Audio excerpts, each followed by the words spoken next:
所以11月底只能进来最多就是那一批1700个人。Halo guys, kembali lagi bersama aku Anita Anggrani. Nah, di video kali ini aku mau membahas tuntas mengenai kapan Taiwan dibuka untuk pekerja migran. Kemarin sempat ada berita dibuka, nah ternyata nggak jadi, seperti itu ya. Katanya tanggal 11 dibuka, ternyata ditunda lagi, seperti itu.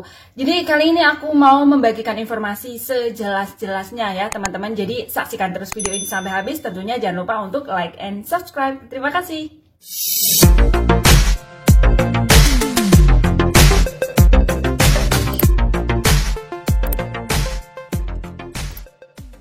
Nah, oke guys, jadi minggu ini termasuk lama ya aku nggak upload video. Biasanya itu 2 hari sekali atau paling lambat itu 3 hari sekali. Kali ini agak lambat sedikit karena aku juga masih menunggu sebenarnya sedetailnya itu kayak gimana, seperti itu. Nah, video kali ini yang penting banget aku sampaikan adalah ini sudah sah, sudah ketok palu bahwa Taiwan menyatakan Indonesia lah negara pertama yang bisa masuk ke Taiwan, atau negara pertama yang boleh mengirim tenaga kerja ke Taiwan. Nah, ini udah pasti banget bahwa TKI atau PMI bisa masuk ke Taiwan, teman-teman. Ini udah sah, udah ketok palu ya. Jadi kemarin pemerintah Indonesia dan juga pemerintah Taiwan mengadakan rapat di Taiwan secara virtual. Dalam pertemuan kemarin dihadiri oleh BP2MI, Kemenaker, TETO, dan juga KDEI, serta Mall Taiwan, yang membahas mengenai mekanisme pembukaan calon pekerja migran untuk Taiwan dan juga membahas program Zero Cost yang direncanakan pihak Indonesia dalam hasil rapat atau pertemuan kemarin. Nah, jadi dalam pertemuan kemarin itu membahas yang pertama mengenai Taiwan menyatakan sah bahwa Indonesia adalah negara pertama yang masuk atau mengirim pekerja migran ke Taiwan. Ini untuk gelombang pertama, teman-teman, yaitu pada bulan November. Yang kedua, pekerja migran yang diprioritaskan masuk ke Taiwan adalah yang ditentukan melalui sistem poin atau poin tertinggi. Kemarin di video sebelumnya sudah aku bahas ya mengenai poin-poin apa saja yang masuk kategori poin tertinggi dan nanti bisa masuk ke Taiwan lebih dulu, seperti itu. Nah,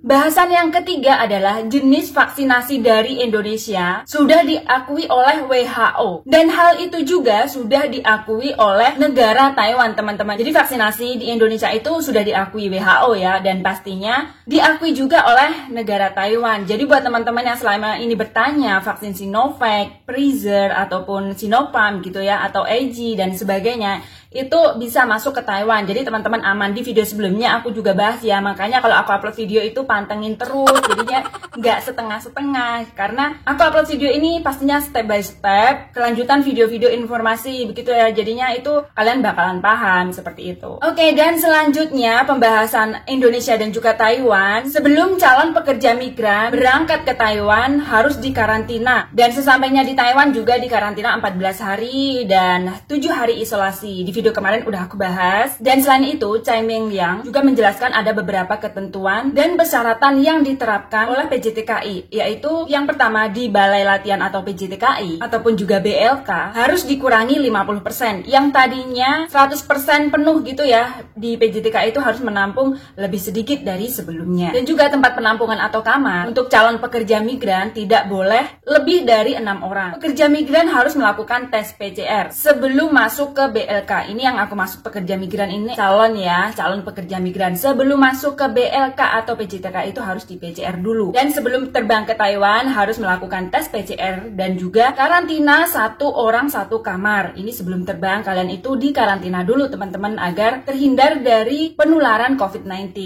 Di sini Chai Meng-liang juga mengatakan bahwa seandainya saja dari pihak PJTKI di Indonesia tidak mematuhi peraturan-peraturan tersebut dan alhasil setelah tiba di Taiwan ternyata positif COVID-19 gitu ya, teman-teman. Nah, PJTKI ini nanti bakal ditutup, tidak bisa menerbangkan calon pekerja migran ke Taiwan. Nah, ini lebih mengerikan ya, bahaya apabila ditutup gara-gara ada calon pekerja migran yang terkonfirmasi COVID-19.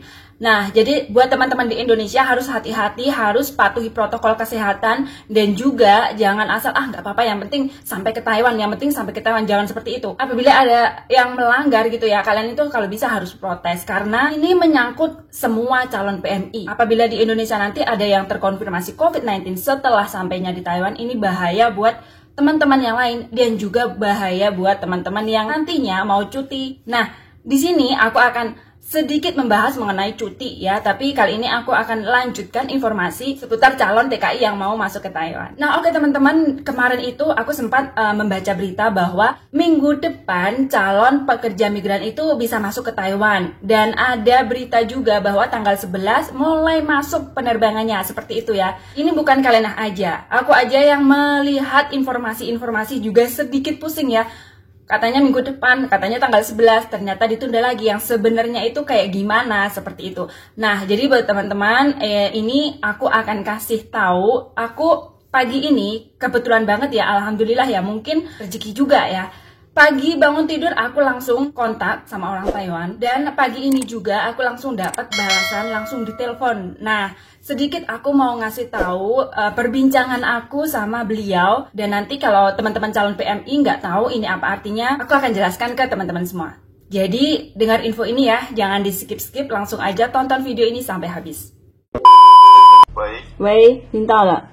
所以下个礼拜开始申请，那到11月底，最慢11月底前要进来，可能最多就是1700个人，1700个是包括工厂，还有包括家庭看护工，最多能进来1700个，那11月底再来，到2月中就停下来了，等于12月、1月还有2月中2个半月，它要停下来，因为是不是台湾快要过年？对不对？那过年他要把那个房间空出来给那个从国外回来台湾的台湾人，所以11月底只能进来最多就是那一批1700个人。好，那1700个太少了，因为分给家庭看护工只有一半，只有850个，那850个你去年3月没有进来，还在等的，可能就至少3-4千个、4-5千个人。对。那你等到2月才能开始再进来的时候，那是不是旧的这一些就要排队排很久了？那所以新的，比如说新的，如果说好，就算下个月才是最近可以开始去北北报到，那你想想看新的是不是一定要排在去年那些人的后面？所以新的如果最近就算可以办，什么时候能进来没有人知道，因为那个没有床位的问题，所以就算你 paper 可能2个月办好了，还是训练2个月、3个月好了，问题是会不会拖到半年多久才能进来，没有人知道。这样懂了没有？听得懂。这样晓得哈？知道。因为去年印尼的疫情比较严重，对不对？所以现在是不是那个印尼的 Re-entry Visa 没有开放？那因为现在印尼的工人都开始可以来了，所以如果看看下个月那个 Re-entry Visa 可不可以开放？有机会吗？有机会请假？你的意思？因为印尼如果11月、12月进来的没有问题，对不对？那这次开放就比较大了，因为他都要让新的进来了，怎么可能会让旧的不能回去？好吧。对，好不好？好，谢谢。用新的再到北北去再来，那个可能半年都不一定能进来。了解。好，谢谢。好吧。拜拜。好，拜拜。Nah, teman-teman, dari sini teman-teman jelas ya. Apabila belum jelas, boleh ditanyakan, boleh inbox ataupun tulis di kolom komentar. Kalau kalian nulis di kolom komentar, aku akan respon cepat karena aku selalu memantau channel YouTube aku ya, teman-teman. Jadi lebih baik tulis aja di kolom komentar, aku akan jawab pertanyaan kalian. Dan itu aja informasi dari aku. Apabila ada yang dipertanyakan, boleh bertanya, silahkan, monggo. Ya, dan terima kasih buat teman-teman yang sudah menyaksikan video ini. Tentunya mohon dukungan dari teman-teman agar aku semangat buat informasi-informasi selanjutnya. Caranya gampang banget, hanya klik tombol subscribe dan jangan lupa di like, di komen, dan di share. Terima kasih teman-teman, sampai jumpa di video aku selanjutnya. Bye-bye, tetap semangat, patuhi protokol kesehatan, dan jangan lupa jaga jarak, cuci tangan ya. Oke, ciao.